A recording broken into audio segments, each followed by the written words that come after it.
All right. Hello, everybody. Welcome back to another episode of Tech Bros.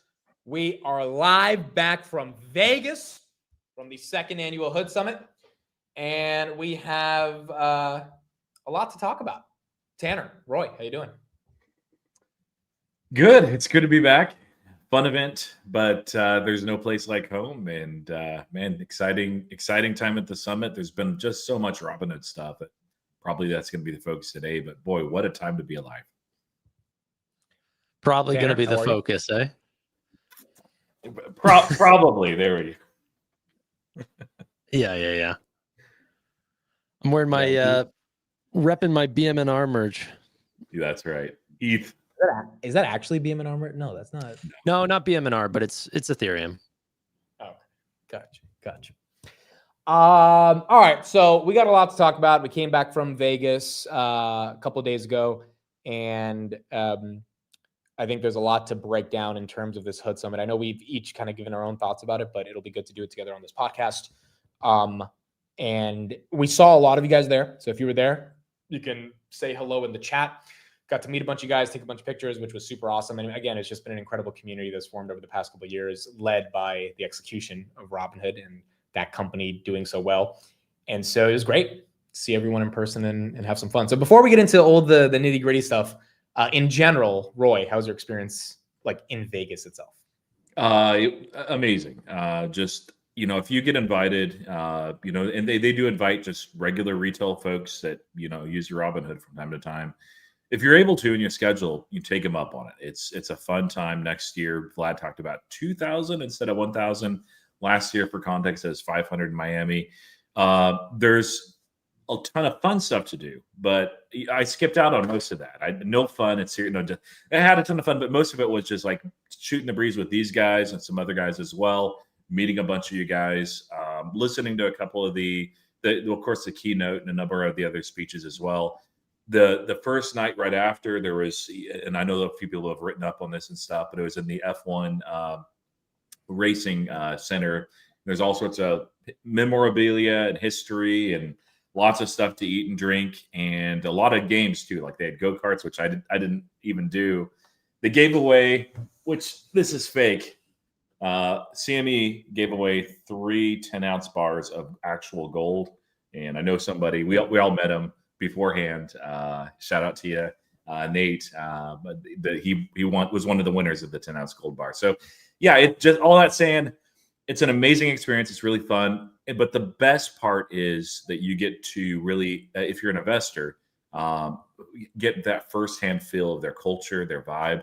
And I think that's an important part of investing. And even if you're not invested in Robinhood, if you're using the platform, you get a first look and hands-on on the products, and you get to ask questions. And this company, and there's a lot of companies too that do this, but maybe Robinhood does it just about as good as anybody. They actually listen. And you saw that live, but that's really how they are. What their customers want, what they're asking for, what they want to be improved.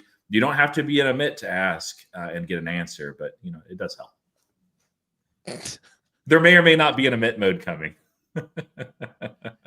That we'll talk about that. We'll go deeper into that. Tanner, general, your Vegas experience.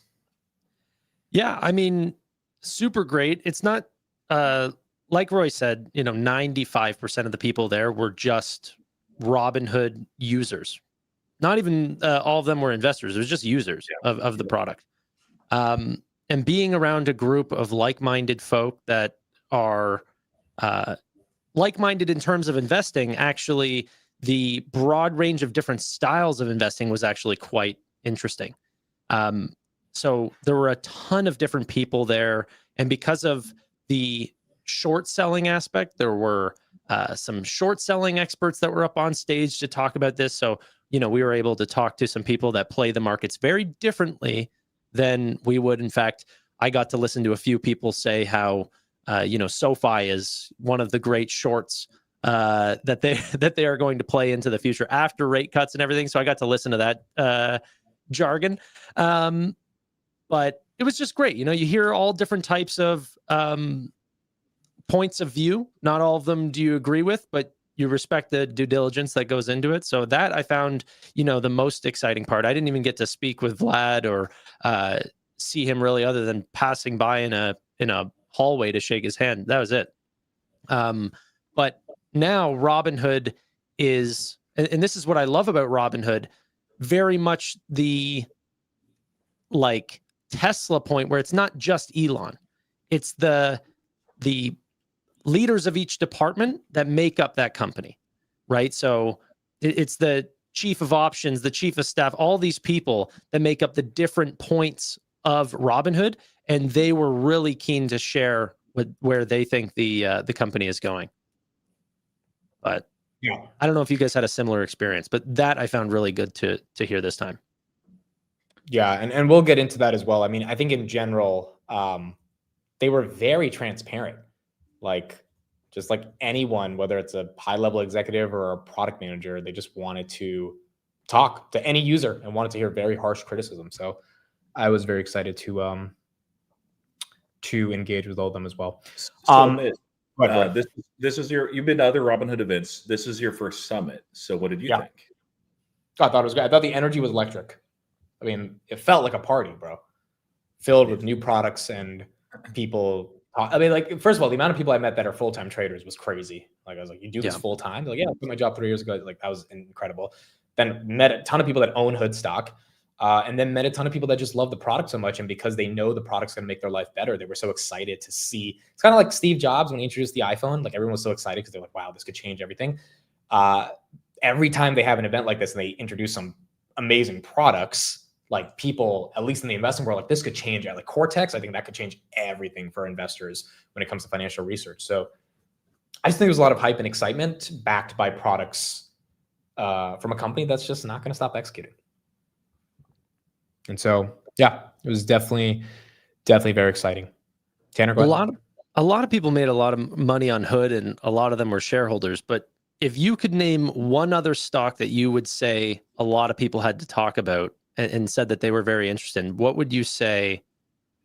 I would say that almost everyone that we talked to brought up a second stock that they were really interested in.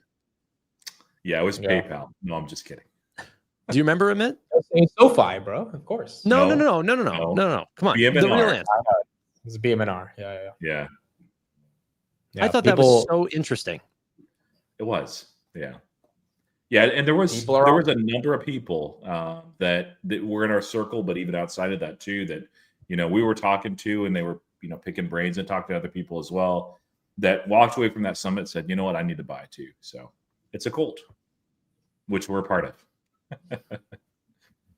Agreed. Before we get into all the topics, let's just deal with this real quick because I know people are asking. Vlad cashed out today for almost $500 million, $403 million. I will give my quick reaction to this, and then you guys can give your take and we can move on. He deserves it. I mean, the guy was in his Stanford dorm room with this idea. Now it's a $100 billion company. He's created $100 billion worth of wealth. He deserves to take some profits. So 3.5 million shares. The stock really didn't even flinch on him selling, which just shows how much liquidity there is. I don't read too much into it because he sold at 20, he sold at 30. I mean, he has 50 million shares, right? So he's going to constantly sell in tranches. Now I think he has like 45 million shares left, something like that. So I could care less, dude. And he deserves the profits. And this is what a capitalist society creates. If you have 50 million shares of a company, you are allowed to, especially if you've created a ton of shareholder value, to eventually sell those shares into the public markets if someone's willing to pay a higher price for them. And all of us will do that eventually. All of us have done that on stocks over the past couple of years, right? So it's the nature of capitalism. Yeah. D Sharp said Vlad is selling, so we can buy. I did buy 50 shares today, so I might have bought 50 of his shares. But yeah, I mean, this is not his only company. He could be doing other sort of venture products or projects, or who knows. There's so many different reasons to sell. There's only one reason to buy. We can talk about who might be buying stock later on, but of a different stock. But yeah, I mean, this event was really freaking exciting. I thought you brought up Cortex really, like, that's going to be a key product for Robinhood, a big differentiator.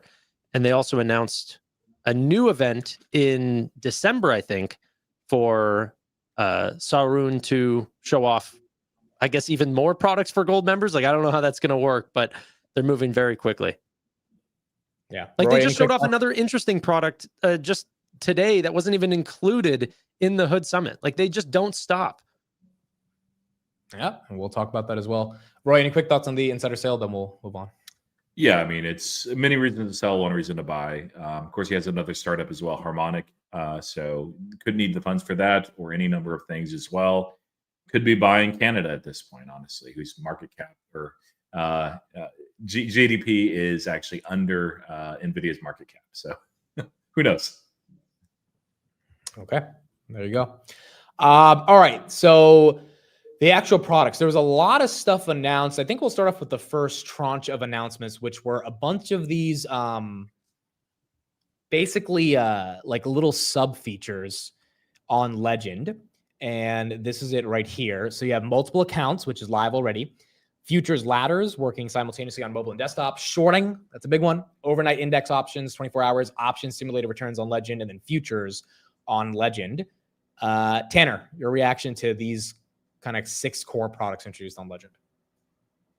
Well, I mean, they're not all just for Legend, right? Like futures on Legend. Well, I mean, they all did roll out, but multiple accounts is something across Robinhood people are going to love. Shorting. Like, I think that these were great product announcements. It's something that everyone's been asking for, and they're just trying to give their consumers what they've been asking for. They even did a live poll to say, hey, what do you guys want? You know, more advanced option types, or sorry, order types, or dividend tracker, and these sort of things. And the surprising part was that the dividend tracker actually won, meaning that there's still a lot of just, you know, more conservative, less risky investors that just want quality of life changes because they still use Robinhood, right? So it's not all just degen plays for you know, prediction markets and extreme zero DTE options. It's also just regular investors that potentially have retirement accounts that want better views into the accounts. So there'll be tons of changes like that. But I think the most important one that's probably going to bring over more money for Robinhood is the multiple accounts. Roy, Yeah. your thoughts? So on top of that, I agree, Tanner, completely. What you guys saw was real as far as like them actually yelling out. It wasn't like plants in the audience that were yelling out certain things. They wanted feedback. They wrote down a bunch of things. The voting that was real. That wasn't rigged. And then the little bit not related so much to this, but where they had the programming thing, which I'm sure we'll talk about with Cortex. That was also real, and they didn't know how many of these things would necessarily turn out. So love the way that they presented it. It was exciting. But the other thing I'll say is a lot of companies will ship these out, and then they'll just call it a day and say, all right, that's the event. Thanks for coming. That would have been a little light even for most companies, for Robinhood especially so. But they had this whole feel of, but wait, there's more. And I love that. And it's just... it's amazing. This company has the ability to ship at scale and speed with excellence that is almost unfathomable. So just kudos to the Robinhood team. So yeah, I agree. My favorite out of all this was multiple accounts. I want to come out with like a YouTube portfolio soon. And I was thinking before this product, I would have to take some money out of Robinhood and put it into some other platform to like stream it live because I didn't want to do it on my actual personal Robinhood. But now I don't have to. Now it's just one button away to switch. So for me as a streamer, that's like a game changer. And then for shorting, I'm not a big person who shorts companies, but I think a lot of people that want to go short companies have always wanted to do it on Hood. And that should be a pretty big feature for a lot of other people. Yeah, and like there's some very dynamic traders that want to bet bullish or bearish on different, you know, events. So not only has there been extremely bullish cults that have been created, whether that's around Robinhood or SoFi or Palantir or Tesla or what have you, but I think that those create potential for people to play the opposite side of that sentiment. Like if something's getting overhyped, potentially you want to play the other side of that. You could go to another brokerage, and maybe a lot of people are still at those brokerages because they have shorting, but now those people who, like Chris Patel, for example, who have multiple accounts at different brokerages and have not consolidated under Robinhood, because they don't have all those features. Multiple accounts was one that he really wanted, and shorting was another one. So Chris seemed like a happy camper after this video, or after the the presentation. Definitely. What do you think Chris is going to short first, Amit? He actually doesn't go short, but he seemed pretty happy that it was there. I mean, but he won't actually do it, dude. Chris is not a guy who go. He'll buy a ton of puts, maybe put spreads, but I don't know if he would go short. Well, and he's pretty bullish on Robinhood now. He'd like to get in. He just wants a dip, which, I mean, that makes sense. Yeah. Okay, so Cortex, this was the next big thing. Here's some of the content that they announced with their new AI features on Legend. Stocks, ETFs, crypto, and futures. And best of all, you can fully navigate it with Robinhood Cortex. Okay, let's do a quick demo. So sticking with the theme of my trading strategy, let's look for stocks that are breaking out. You'll see a new widget in the widget menu called Scanner. I'm going to go ahead and add that to my layout. And on most platforms, if you wanted to look for stocks that were breaking out, you'd probably have to spend several minutes digging through a bunch of filters, figuring out what map to breakouts, and setting the parameters exactly right so you could get stocks that were breaking out. On Legend, I can just ask Cortex. So I'm going to open up our new Cortex mode for the scanner. It looks a little bit like the one you saw for indicators. And I'm going to say, find me stocks that are breaking out above a recent high. And I'm also going to say no penny stocks, high liquidity only. I typically only trade large caps, medium and large caps, not really small caps. Okay, so Cortex just pulled in stocks that are breaking out, and let's take a look at them on the chart. Ultimate moment of truth. All right, and I'm going to change this to a 5-minute because a breakout strategy is more of an intraday one. All right, let's look at Clover Health. Okay. So we see a nice breakout here that happened earlier today. Very cool. So the point of this product is if you can use natural language to screen thousands of public companies to get exactly the types of indicators that you're looking for just by typing them in, I really do think it's a game changer for those that are investing or trading heavily, or for stock research.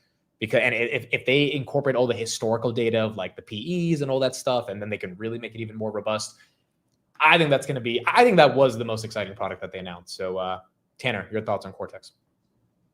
Yeah, I think the PE stuff, like they said they had 300 filters. That stuff's going to be very easy for them to incorporate. I thought, you know what, if this is just, hey, show me all the companies that are growing, north of 30% and have a PE of this or something like, I don't care about that. I can build that in a scanner today. I thought the interesting part was the demonstration of, hey, show me CEOs that deadlift, right? And it pulled from an article that was written about CEOs with, certain levels of fitness or whatever. Now, I don't think I'm going to invest from, that perspective, but maybe I can say, hey, show me all the crazy, the not so level-headed CEOs, the Larry Ellisons, the Alex Karps, the Elon, the very eccentric, outspoken CEOs. Maybe that will end up finding an article or some sort of ETF that I hadn't explored before and show me all the CEOs, because there's actually something around that where, potentially those companies are outperforming. So I like those types of indicators that I wouldn't be able to build on a regular scanner. I think that this is going to be super interesting for that. So that last piece that Vlad just snuck in there, I actually thought was the most exciting. Roy, your thoughts? Yeah, I agree. Natural language programming, as long as they control for hallucinations, which I'm sure that they're very well aware of. They seem very adept as a team.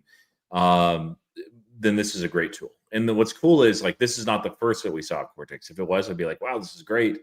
We already saw some at the banking event as well, Robinhood Gold in San Francisco. And so this is them continuing to innovate. My favorite part, though, is them having an AI day. I mean, it's Cortex. So in essence, like what they're showing off here, they're like, you know what? Let's just put something out there, like no big deal. We're going to save the really juicy stuff for AI day. Now, they didn't say that, but that's my assumption. They don't have events where they're just like, hey, we improved this UI and we changed this little feature here. So I absolutely love that they're innovating this. You know, they're talking about moving their entire business on blockchain, on the Robinhood chain, implementing AI. They're not just talking about AI, like they're doing it. It's right there. And we get to play with it. Like you don't have to be a millionaire or know how to program or have all that. You play with it, see what works for you. It's awesome. Yeah, for those asking when do we get these features, they said early 26, so probably January of next year. But they have an AI event, as Tanner mentioned, in December. So, I mean, we're probably going to get even more updates to Cortex. I really do think Cortex, which is gold exclusive. I mean, Tanner, I know you said you can build a screener to find certain stocks and this, but like the ability to just do it in your own platform and type it in, that to me, I don't see anything like that exists. No, at all on the market. And that to me is the exciting. Like if I could just like sometimes I want to see stocks with a peg ratio under 1.5 that are, you know, like, and like these like obscure metrics that have high options volatility going into the week of December 5th, like just like random stuff I could imagine every day coming up with like 7 to 10 different queries.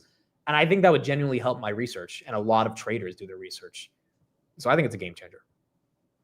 Yeah, no, I'm not anti that. I'm just saying the part that's, you know, really groundbreaking. I think the scanning part, just being able to type in is great, especially building your own indicators. I thought was amazing because I'm not a big TA guy, but if I can ask it to say, hey, you know what, if I was a TA beginner, what would be some of the first indicators that I would look at? And can you apply this to the stocks that I'm actively looking at in my watch list?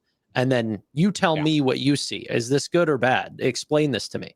You know, so and that's the great thing about LLMs. It's natural language. So you're not just looking at numbers and charts. It's telling you what the chart is saying. So I think this will be great and could lead people to higher conviction plays and, you know, better researched on the stocks that they actually own.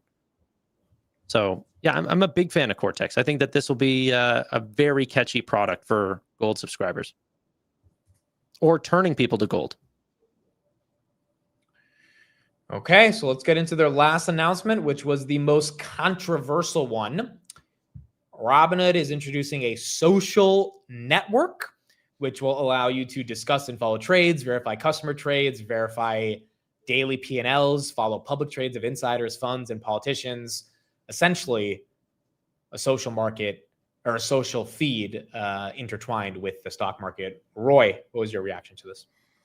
I thought it was really cool that they did this. That said, you know, I'm on X quite a bit, and I like FinX a lot. The only thing I really don't like about it is the bots.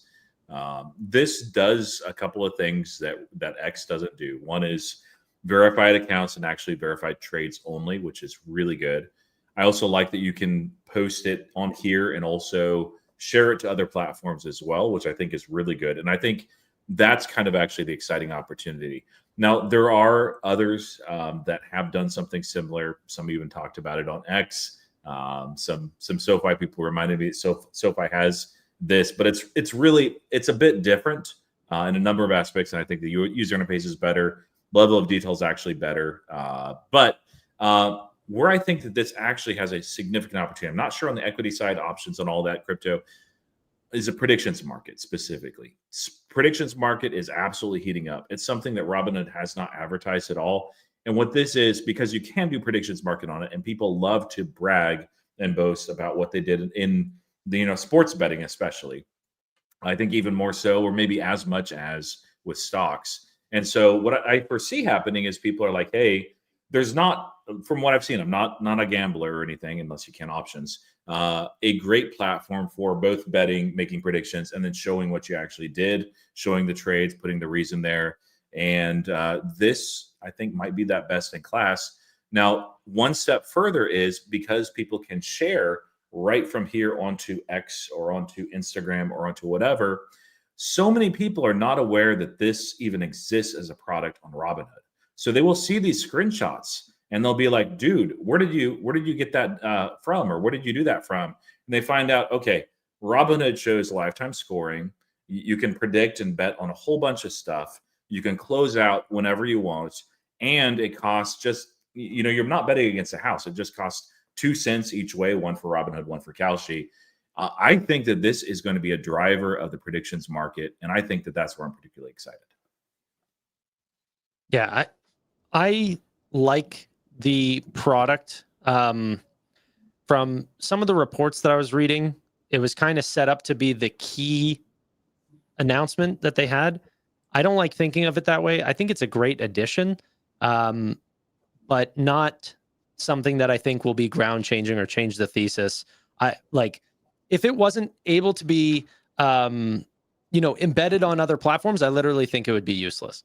I think the main aspect here is to say, hey, you know what? This is what I think is really interesting. Here's my thesis, and here's my actual trade, almost like a blue check mark. You can click through to verify it. If you don't want to click, that's fine. But someone will be in the chat to click through, and if it's fake, it'll get community noted or something, because then it can actually be verified. But I don't know if you guys agree. I don't want my feed to be 100% stocks. I mean, I want it to be general news as well. There was pretty crazy event that ended up happening while we were at the Hood Summit. If we were all just on Robinhood Social, how do you find out about these crazy events that happen in life? They said that you can't post anything unless it's attached to a ticker. So I don't think there's going to be a whole lot of things that are shared along with a stock or a trade or something like this. So overall, I think it's cool. I think the fact that you can verify trades, that's the exciting part, the blue check mark. I just don't know how many people are going to spend less time on X or something like this to be on Robinhood. But additive, it's nice. And real quick, I'll just add one little point there too. Like, we're creators on X, that's monetized. Like, I don't make a lot on X, but it's like $50 to $75, sometimes $100 each pay period. It's like, that's nice. There's no real incentive for me to do that on Robinhood. As a Canadian, once again, we are missing out. That's true. And that's what I felt the whole entire time. Whenever I watched all these announcements, I was just like, it sucks. I'm not going to be a part of this. Like, hopefully it changes soon. Yeah. But I agree with you guys. I think it's a guinea pig by sharing the trades on X to get people on Robinhood. So I think it's a good idea. In terms of a standalone social network for this to work, I think the barriers right now that I see are there's not an open text box, which means you can't just tweet like, hey, breaking news, blah, blah, blah. You can't type any of that stuff. You have to post a trade. So that's the first barrier. And maybe they open that up in the future. But that does get rid of a lot of the toxicity of social media, because you can't just tweet random things or post random things. So I think that is one part that's important. And number two is just like, how many people actually want to show every single trade they do, right? Especially if you're not actively trading. So for me, I buy some of the same stocks every single week. I sell options on some of the same stocks every single week. There's not really new ideas. And I think the whole point of social media is to get a little bit new analysis, all this stuff. So if I'm just like, hey, I'm buying more shares of Hood, like, is that really interesting content to pop up on your feed? Unless I'm like doing this, 3-week call option on Hood and everyone's like following my trade to see if it goes up or down. But I'm not that type of trader. So then it begs the question, how many of those active traders are out there that are like doing those moves consistently? And I think there's actually a decent amount of them. The question is, will they do it on Hood? And I think the community might force them to do it on Hood for verification, so that like, it's instead of these stupid screenshots, they like actually see the real thing. Which, I mean, I post screenshots of all my gains and sometimes losses all the time. I could easily just show the Robinhood like feature of, hey, this is how much I made on my SoFi debit spreads, this is how much I lost on my PayPal debit spreads or whatever, and just link it to X so it's fully verified. The question then becomes, can it become like this monetizable social network, or is it a guinea pig to just get people to keep using the platform and make it sticky? And I think right now I see it as sticky, not really like a revenue driver, but if it explodes and it has 20 million users, I mean, it could be one of the most important social networks in finance. Yeah, like it really seemed like a half-baked product right now. And it's not coming out for a little bit, but even some of the things like you can't just share your portfolio, it's individual trades. Like, can Amit come on there and talk about Microsoft or, Rocket Lab or something like this, or does it have to be stuff that he owns? And are you only allowed to talk about Palantir and Hood and Grab and these names that you're really well associated with, or have to own shares in order to share opinions on them? Can you just talk about an individual stock and the news about that? So it didn't seem like a lot of that was flushed out. We were talking to somebody that just has an absolute fortune in their account, and they share their trades and everything, but they don't share dollar amounts. And there's no way to just show that the trade is verified and it's a percentage of their portfolio, but no dollar amount is shared. They said, hey, you know what? The transparency, we want to show the dollar amount. And we were talking to this person and they said, I don't want to do that. Like, I've got, people that I don't want to know that I've got this size of portfolio.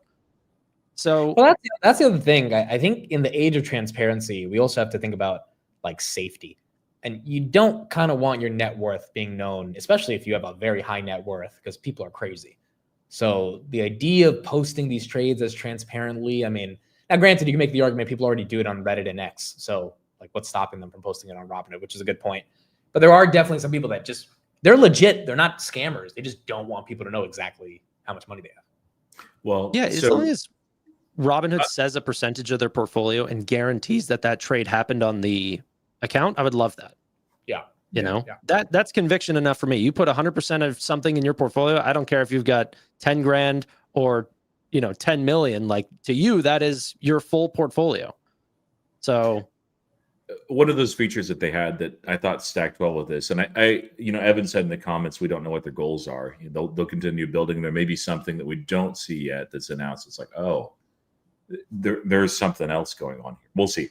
But multiple accounts, just because if you want to, for myself, I'm very private about the amount in my account, not because it's so much or so little. It's just there's people that know me in real life, and I'm not a whale, but I might, create a separate account, just like, hey, this is a public account, $10,000, and then mirror one of my 3 accounts that I have on Robinhood, or do something different. I don't know, but it's a nice, like a lot of these products stack very much with each other. So we have to take that into account too.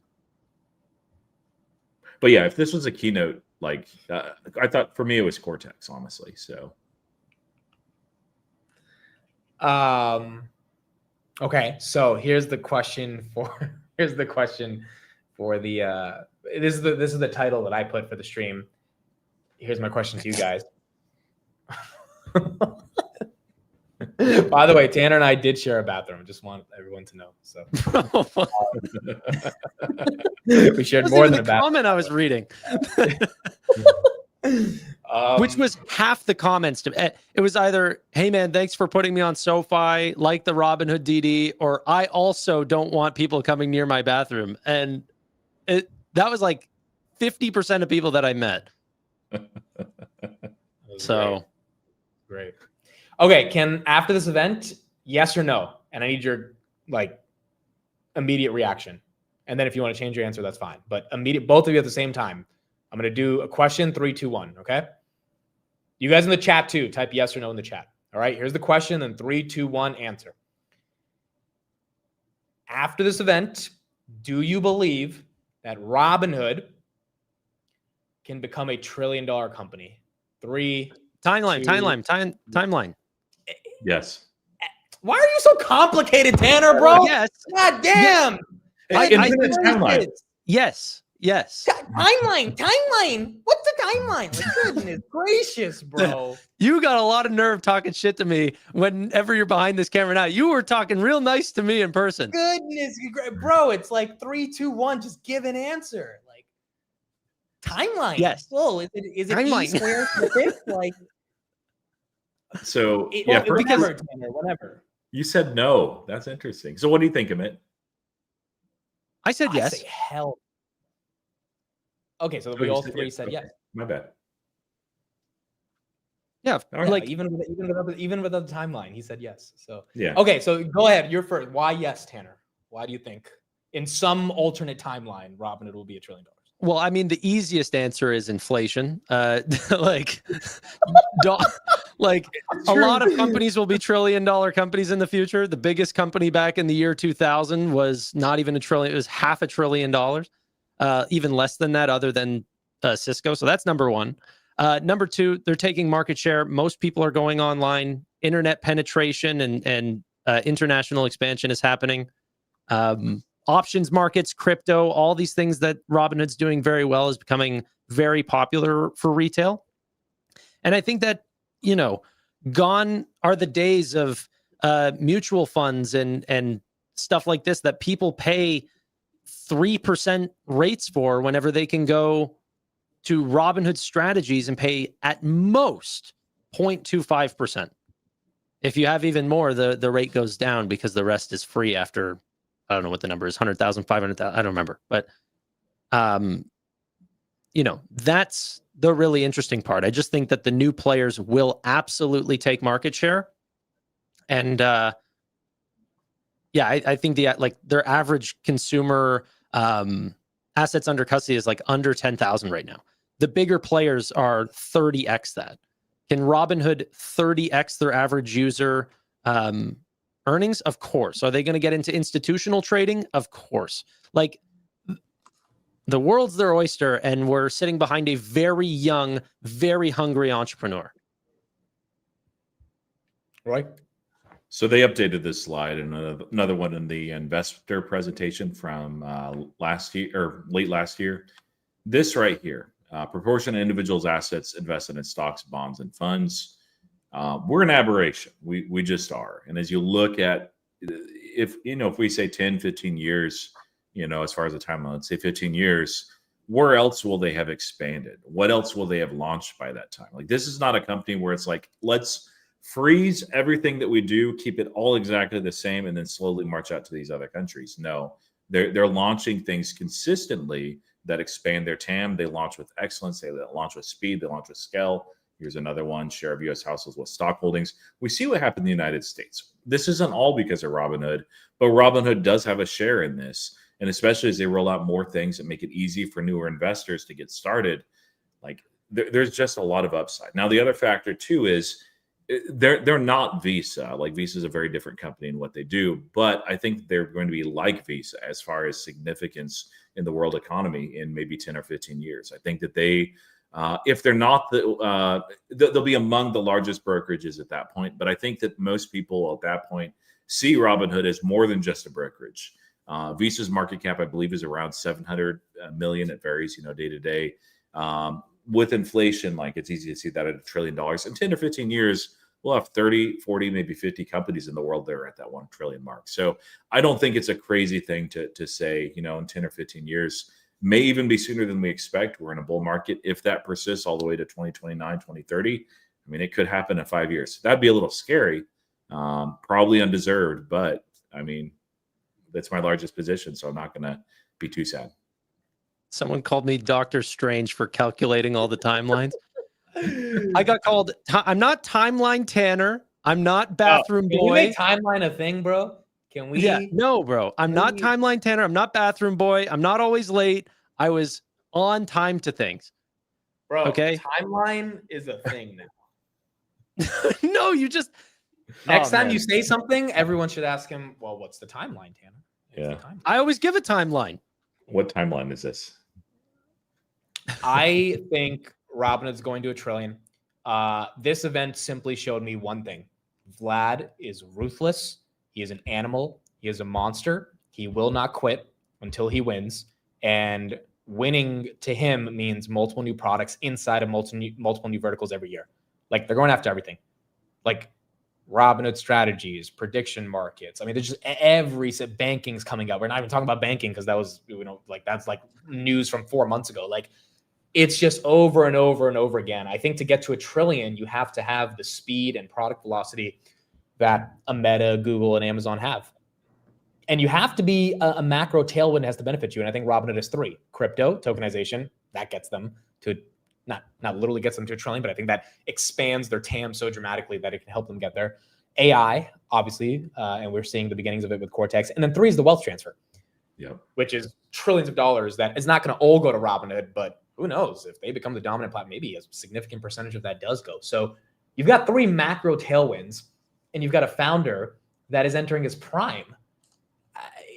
I don't think it's crazy to say Vlad could be one of the greatest founders of all time. And Robinhood could be democratizing financial services for hundreds of millions of people because they're expanding globally. We're not even talking about Singapore. That's happening at the end of the year. So it's like, to me, every single tailwind is in the direction that is positive for Hood. If we get a bear market, it falls. If we get a bear market and it falls, this is a buy the dip. So yeah, I think they're going to $1 trillion. I don't know when, I don't know what timeline, but I think it will happen. And you keep Only buying. Tanner knows the timeline. Yeah, dude. Some of your audience so too late Tanner, toilet Tanner, timeline Tanner. This is ridiculous. This is great. No, it was hilarious that first day. You were late to everything, Tanner. So. Even the whole airport situation, and then they didn't have a card for like the passes. They just didn't have one for me because I think I'm not a Robinhood user, so they just didn't have one. So they had to create that. So everyone was stuck waiting for me. So it's not even me, guys. Like, I think everyone's fucking with me. I don't know why. Dude, I'm not bullying. First of all, I'm not a bully. Okay, you see this guy in person? This guy is a bully in person. Okay. I was trying to bully him a little bit. He was talking about doing debate through high school. I was like, man, I got to shove him a little bit. Like, but no, I like it. I think these names are funny. I got a tough skin. I'm bringing it on a little bit. I enjoy it. Okay, so I think that's pretty much it for Hood. Is there anything we didn't talk about? Monthly overall, metrics. Oh yeah, August. So that's great. That feels so long ago. It does. It is nonstop with news for these guys. So August metrics I thought were pretty good. I mean, 300 billion AUC, 34 billion cash sweep, net deposits under 5 billion. Funded customers, they lost 10,000 month over month. That's because they got rid of a bunch of accounts that weren't active. Equities basically second to all-time high. Options all-time high. Crypto is lower month over month, but up 154% year over year. Margin all-time high.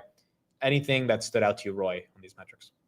I mean, like initially before I read, why the funded customers, and then I'm like, oh, they lost 180,000 through a statement. It's a process that's mandated at each state level.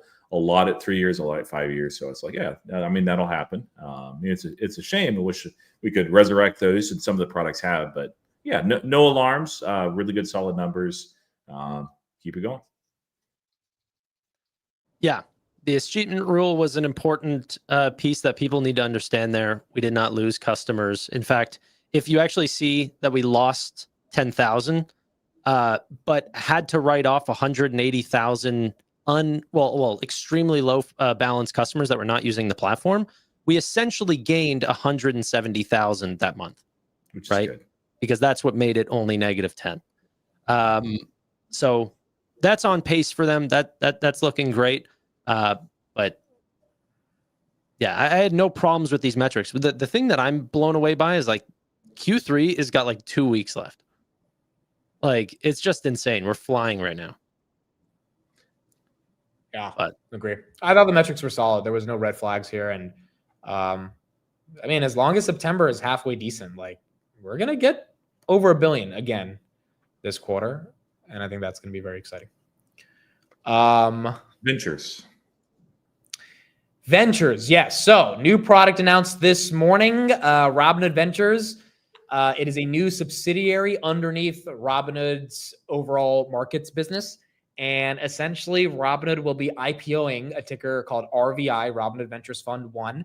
And they're going to fill it up with a bunch of stakes in private companies that retail doesn't have access to, and people will publicly be able to trade it in the stock market. Tanner, your reaction to this?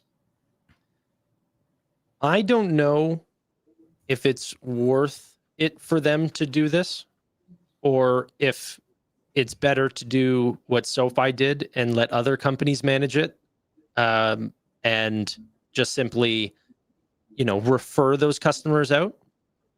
I saw some critiques about it being a closed fund and stuff. I don't think any of those are valid. Like, it kind of has to be a closed fund. That's how they're actively doing private equity. They can't continuously find new equity. I mean, maybe they can, but then they can always either put on a new round or something like this. But I think it'll see popularity, but I hope that they also include other funds that are from other institutions so that you can have a wider selection.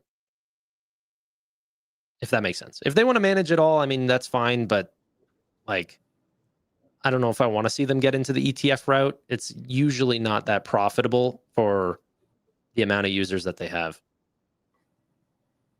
Roy, your thoughts?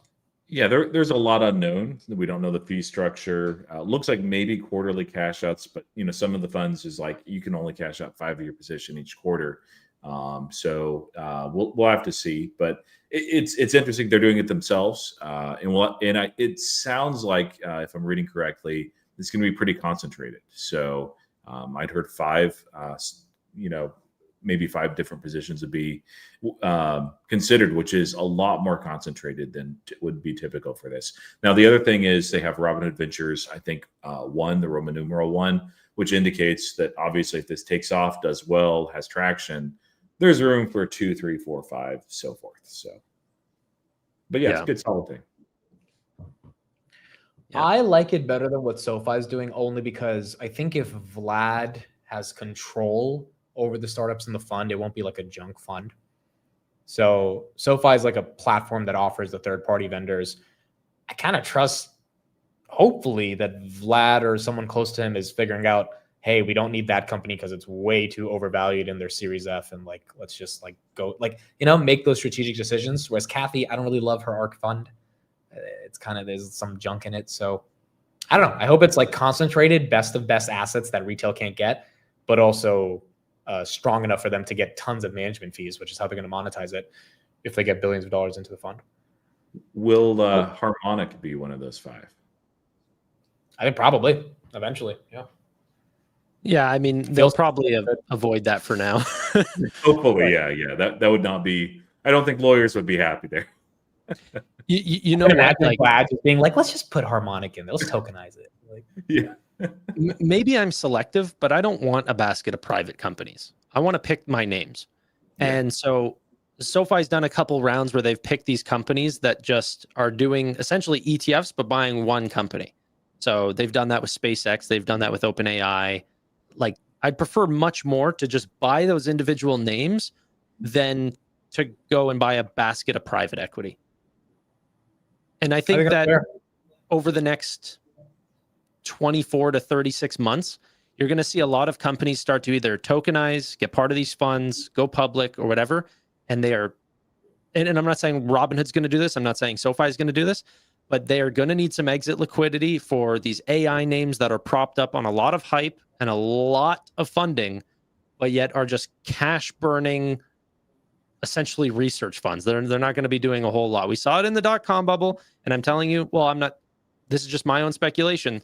If there is an equity bubble forming, it's in these extremely small cash burning names. Those are the problems, not the Googles, not the Microsofts, not the Metas.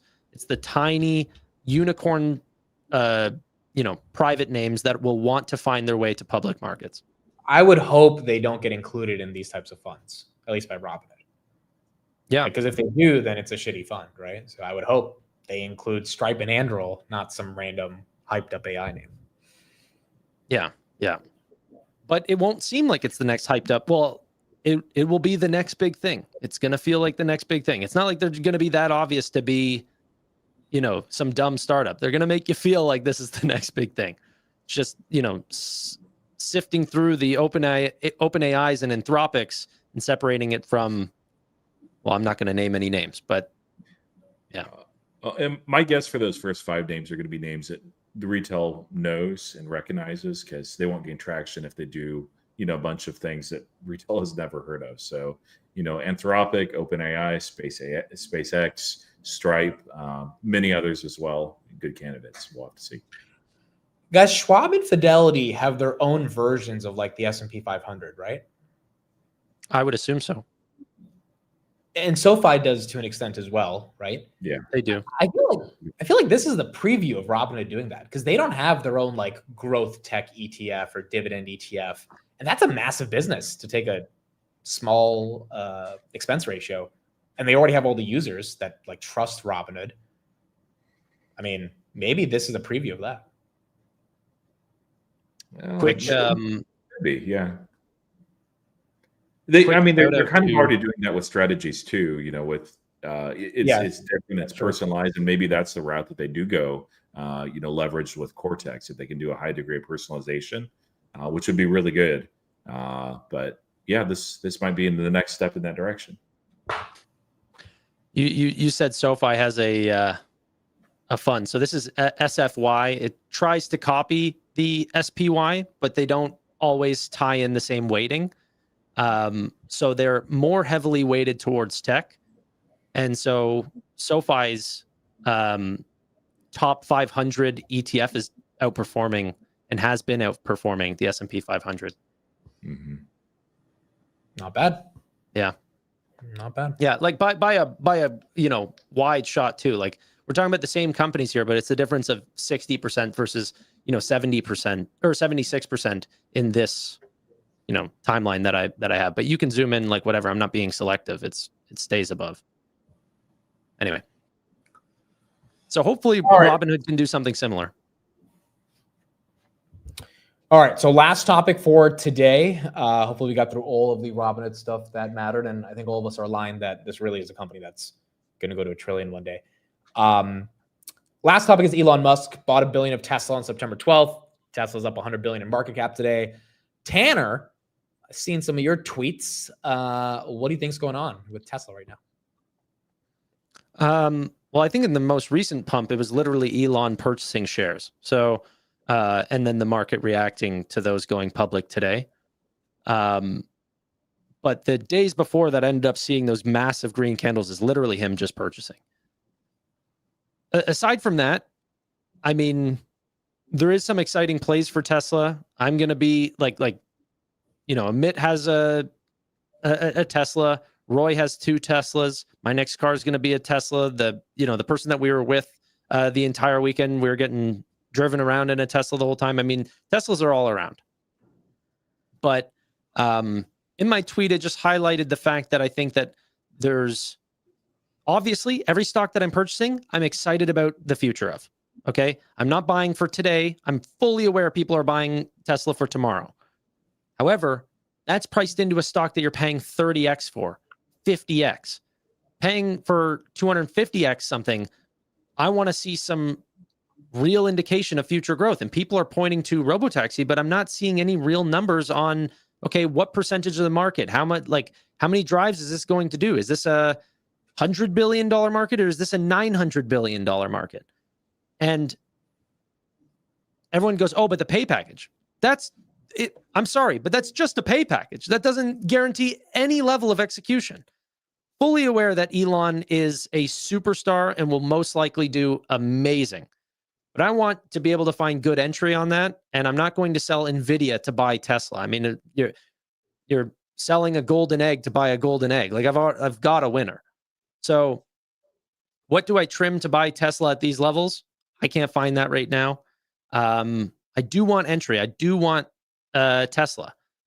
But this hype right now on, a pay package, I want to see actual sales volumes. I want to see, the Cybertruck or Cybervan or whatever they're working on actually get real reception from the markets and him to prove that he's not involving himself in politics anymore, because he's even said he's not going to, and then we see more tweets.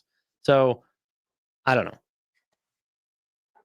Yeah, Roy? I think the insider buy is probably more bullish even than the pay package. Pay package it's a pay package. Like it's great if they hit it for shareholders and for the company. But I heard an interesting bit of speculation. So insider buys are always bullish, no matter how you slice it. But perhaps Elon bought that just to sway the vote towards that $1 trillion pay package. I don't know. Maybe there's some merit there. But I still think that him buying and showing that confidence in the business as well, and that size is pretty bullish. But I'm just keeping my position the way it is. It's very small. For real, I agree with you, Tanner. Can you pull up Raj's comment? This is 99% of every comment I see from Tesla now is trust me, bro. Okay.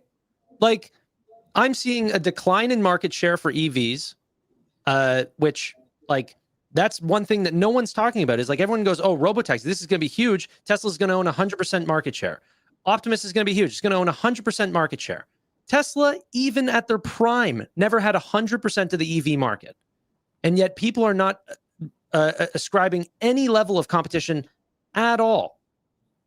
So I just want realistic assumptions. And whenever I was a shareholder, people act like I wasn't a shareholder for Tesla between 2018 to 2025. Like I was a huge shareholder. It was my second biggest position. I've followed Elon for a long time, way before the Model 3 was even announced. So people are coming on here like after I've sold the shares, you're buying your first telling me what I'm doing wrong here. I've been following the guy for a long time. I just don't see as realistic as assumptions as what we've seen previously. That I'm not seeing real numbers. I'm not seeing people actually saying, okay, well, this is what $1 per mile is going to be. This is the percentage of the overall ride sharing market that we think that it can eat up, aside from ARC doing this. And ARC's and Elon saying ARC has the most accurate numbers out of anyone on the market and is putting a $900 billion a year business attached to it. In 2021, she said the robotaxi market was going to be doing like 200 billion by 2026. Can anyone raise their hand and say Tesla's going to do $200 billion in revenue of robotaxi next year? So there's no timeline for it to happen? 2026 is the timeline. Bro, why are you such a hater? I'm not a hater. I want shares. I think for real, I think Elon Musk is the greatest entrepreneur we've ever seen in our lifetime. Okay? But there's a price to be paid for everything. So I think that he has more equity tied to SpaceX, to XAI, and all of these things. And I think that his time is still going to be spent more on those types of businesses. I don't know. This is like the fourth time where we've seen a message go, hey, you know what? He's going back to work now. And then he's going to start the America Party. Like is no one seeing the pattern here? You're right. I don't know. You're right. I agree with you. Look, I agree. The numbers don't make sense for Tesla. I do think buying $1 billion is bullish. I think $1 trillion pay package is bullish. And I think Elon on All In last week saying that the government's unfixable is bullish because it means he's like done with the America Party stuff. Yeah. And so if the S&P gets to 7,000, I think Tesla's going to participate.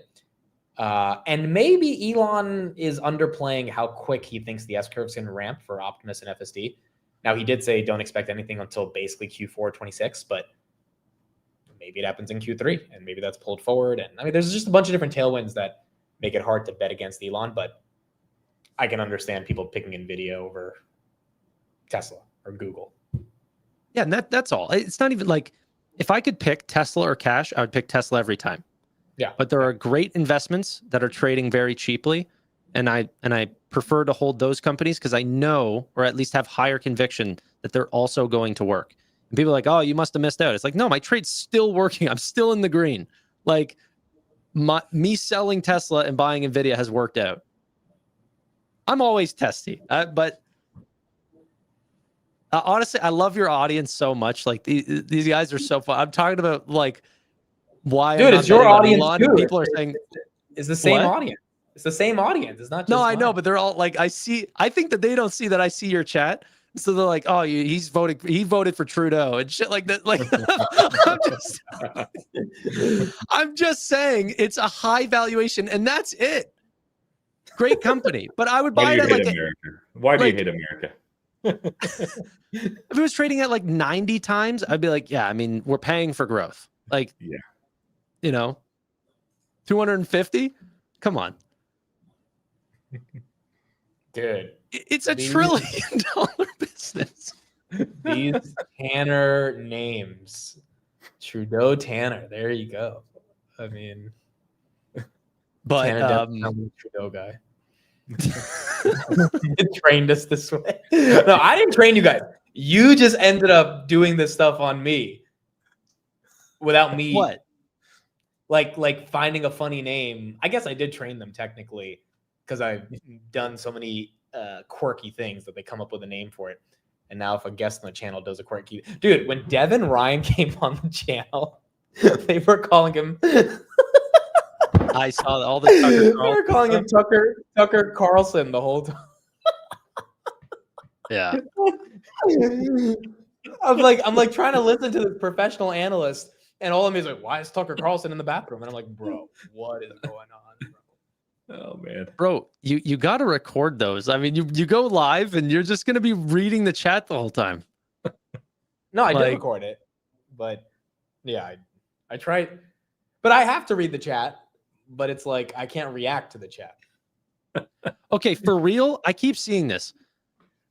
I heard you say Metallica. Are you aware of how to say that band's name? Yes. That was a troll, Okay. Tanner. Okay, because That was bro, a good troll too, because I I didn't kept it even going. catch that. I kept it going for. No, I saw Farzad in the chat, and I knew it would piss him off because he's a Metallica fan. And I was like, "Yeah, guys, Farzad's amazing. Got the guitar." And then I was like, "Oh yeah, guys, I remember this like music video. He did a rendition of this Metallica song." And as soon as I said it, I just had to stop smiling because I knew people would be like, "What?" And we kept going for a couple minutes, and then I was like, "Guys, I know what it is. It's Metallica." that's crazy. But I did think Hotel California came from Aerosmith. I mean, that's not as bad. Yeah. Metallica, I was like, man, you've never heard that name once? Metallic is pretty good. Bro's gaslighting us. He wasn't trolling. Maybe I wasn't trolling. Maybe I wasn't. Mark Zuckerberg does approve of that pronunciation though. So Yes, exactly. By the way, there's ads in Threads now. I was on Threads last night. I saw some ads. I was like, oh, they're monetizing it. They're making money on it now. I bought a new stock yesterday. Or sorry, it was today. It's just late. Do you guys see what I bought? I didn't Shark watch your Tank. video, but I saw the name. It's D-Local, right? oh, that's right. Yep. So we'll see how that works out. But like, how heavy? Like, you like really bought it, or you just a little starter position, or? Starter position. We'll build into it, but it's a invest then investigate. So I just took a quick little look. Get your timelines right. Jesus. You guys are too funny.